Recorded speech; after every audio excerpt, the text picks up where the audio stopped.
Oh, hello there. You joined me as I'm reading my book, The Self-Harming Pacifist. Sorry, that was my impression of Jackanory.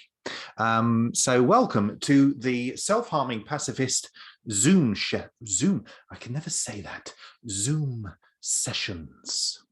And here I'm going to be reading from chapter 7, also called track 7 from my book, The Self-Harming Pacifist, which is available at no good bookstores, only online. At Amazon, actually, specifically. So you're going to have to be an Amazon customer if you want to read it. But as I have been told on a few occasions, why would anyone want to read it when I'm reading it for them? So here we are. Yes, we are here in my world, and I'm going to be reading track 7. It's called, wait for it, Numbers and Music.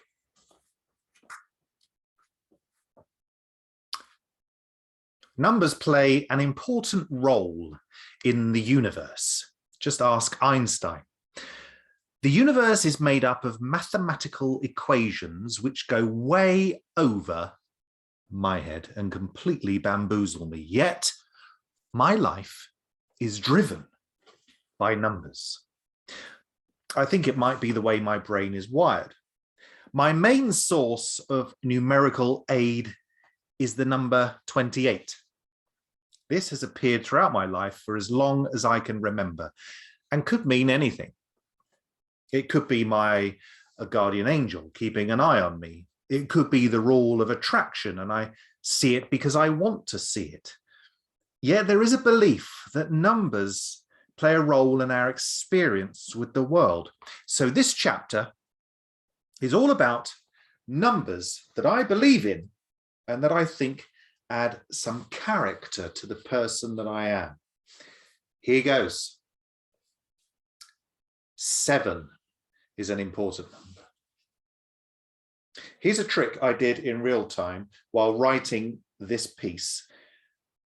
Go to a favorite movie and glance through the scene selection on the DVD. Find an important number in your life and go to that scene. So I did that with The Empire Strikes Back, and I'm going to do it in real time. Now, here we are. Here is my box set of the Star Wars DVDs, and I'm going to go to The Empire Strikes Back. I haven't done this since I wrote this particular chapter. Okay, so what's the instructions? So I've just done it and used a very important movie in my life, which is The Empire Strikes Back. I went to chapter 7. It's on the list here. Chapter 7. Chapter 7. And if you can read that, I don't know if it's coming up. I haven't got my glasses on. Can't see. On the disc, and it is entitled. I'm going to see if this is right.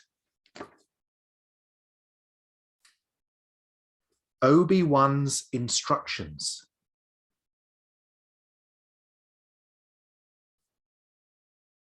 Obi-Wan's Instructions. Whoa, what does that mean? Well, you can make meaning of anything, really. Horoscopes are a prime example, but consider that me going to chapter 7 of that film at that time meant that I needed to heed the advice of a mentor or type figure who would tell me the next step to take on my journey to writing this book or to getting somewhere in life. Now, I think that this is a pretty awesome trick. Yeah, I like it. Let's continue to explore some important numbers in my life in relation to important items that I have, and also let you know why numbers play a large part in thinking. Now, as I said, the number 28 has a huge meaning for my life. I do believe it is the number of my angel. I really started to notice the number in my life in the latter part of the 1990s. It's my mother's date of birth or day of birth as well. So it has been with me since my own birth. Since the 90s, it has cropped up daily in the kind of way that makes me stop and take note. And it still does, I can tell you now. Belief in numbers is not a new thing. Numerology is the idea that numbers shape your character and destiny, much in the same way as star signs. I've looked at 28 in the numerology circle, and it states that 28 means someone who is a leader and a team worker with some business sense. Now that's interesting, because I wrote after that, this is not me. But now it is. And this is 2 years old, but a bit longer than that, actually. I didn't publish it until 2 years ago. So I say here, I may be a team worker, but I'm not a team leader yet. Perhaps that will change. I am certainly not equipped with business sense yet. I am now. So that leads me to think, when I see the number 28, which is daily, I am calmed in the knowledge that my angel is with me. I carry the number on my arm, written in tattooed hieroglyphs. You see that there? Yeah, there we are. Number 28.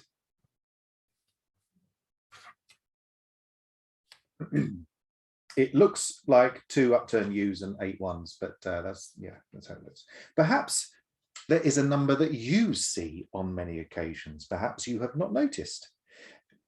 The thing is, it does no harm to anyone to believe that you have magical numbers, and that perhaps it is a form of a message from some other dimensional space, whatever space you believe in, above or below or around you. It does not make you crazy to believe in numbers. I mean, millions of people believe in an entity that they have never seen and who they believe created the world. At least I have witnessed the sight of a number. 7 and 3. These are my go-to numbers when I dare to buy a lottery ticket. These are numbers throughout my whole life that I've liked, that kind of work for me.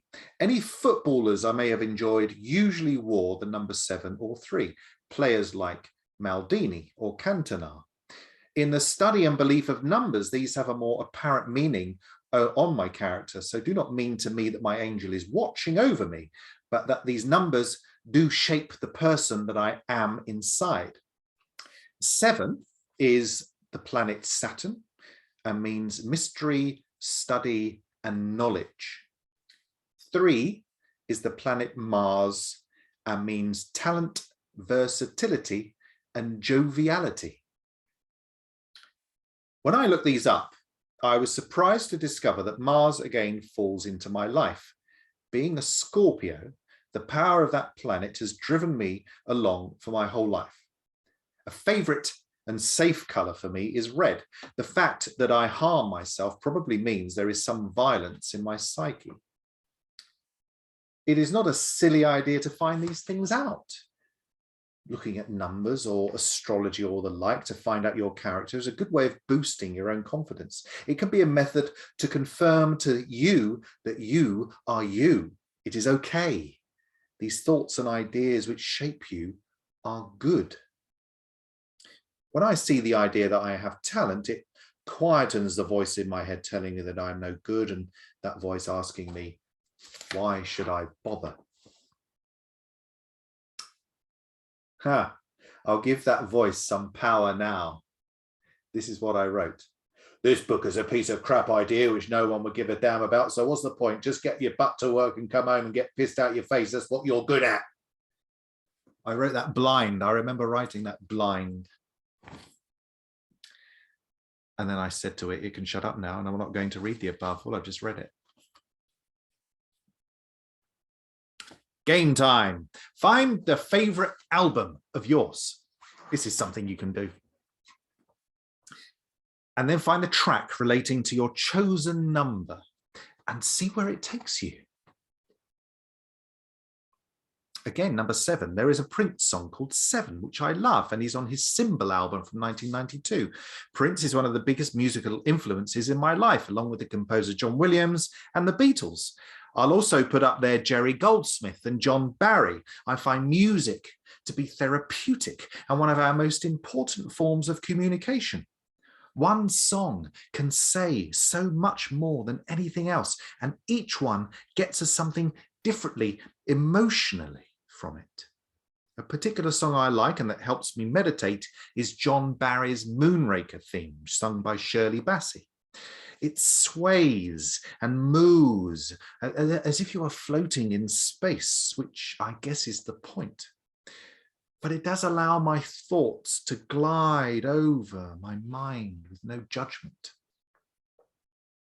Here are some favorite albums and the number 7. The Cocteau Twins, Heaven or Las Vegas. Track 7 is Volkspolitik. It's a good song.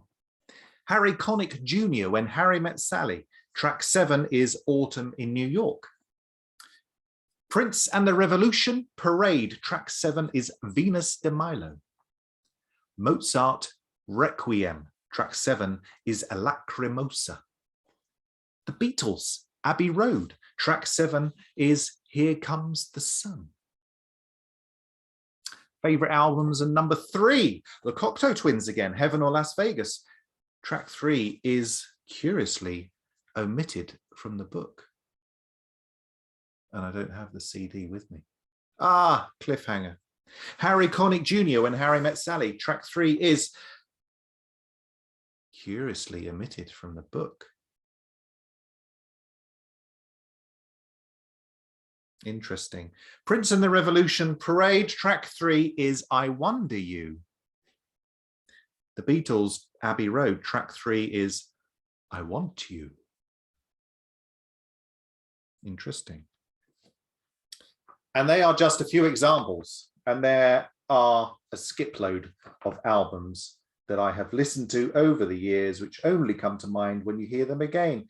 If you could catalogue every single tune you have heard from early classical music to current pop, it would be an enormous collection and probably extremely diverse. And I find that beautiful. I love that an acoustic guitar played by Mark Knopfler on the track Private Investigations is just as wonderful as a choir singing Requiem, or Spike Jones and the City Slickers playing silly instruments. It all has a place in the heart, in the mind, in the soul, in our world. Take when Paul Simon brought African music to the masses with Graceland, and how amazing a track Homeless is. Music is so diverse. It is non-judgmental and it opens our souls. When you put a record on, or a CD, if you're as old as I am, or stream a track, if you're a lot younger than me, you do not choose based on any discrimination. You choose because it is something you want to listen to. Well, I hope so. Anyway, I truly hope that music is a way of ridding our world of racism, sexism, and any other ism that deserves no place whatsoever in our lives. Music is mightily important, and it can lead straight to your heart, whether or not you can play a musical instrument. You don't need to. You do not have to be a connoisseur to enjoy music. You do not need any knowledge of the writer or performer to understand it. When it comes to music, you only need to do one thing: listen. Through listening, you are allowing your mind to calm and refocus. Play some tracks, close your eyes, open your mind, and listen. Music is accessible to everyone. There are no skills required to hear it. It is probably one of the most beautiful ways we have to communicate. This book has a Spotify playlist to accompany it. Ha ha! Why not give it a go? that's the end of chapter 7 about music. It'll be interesting to know if you do that experiment, find your favorite numbers, a couple of numbers or whatever, find your favorite albums and see what tracks refer to those numbers and whether they're tracks that actually you've connected with. So at this stage of the book, we have reached an interval. And in the interval, it says here, please take this moment to try our refreshments, enjoy a cold drink, or visit the public conveniences on behalf of the management. Thank you. I'll be back for part 2 of Self-Harming Pacifist next time. Thank you for listening.